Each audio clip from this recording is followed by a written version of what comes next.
বন্ধুরা দেখুন আপনাদের জন্য টপ কোয়ালিটি।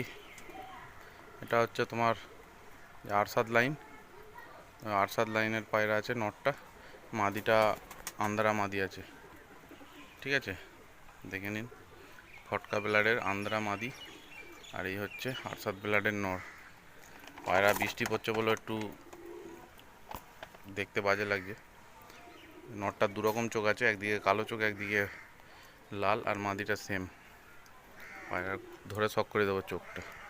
এই হচ্ছে নরের আইস, একদিকে কালো চোখ আর একদিকে লাল চোখ। ঠোঁট দেখে নিন, এক গাঁটের উপরে ঠোঁট, এক গাঁটের থেকে বড় বড় ঠোঁট। দেখে নাও পায়রার খাড়ান স্ট্যান্ডিং। মাদিটা ধরে শক করে দেবো, দেখে নিন মাদির আইস। ঠিক আছে, সেম দুদিকেই। পায়ে বালা লাগানো আছে, দেখে নিন। পার্মানেন্ট ট্যাগ লাগানো আছে যার বাড়ির পায়রা। দেখে নিন পায়রা কোয়ালিটি।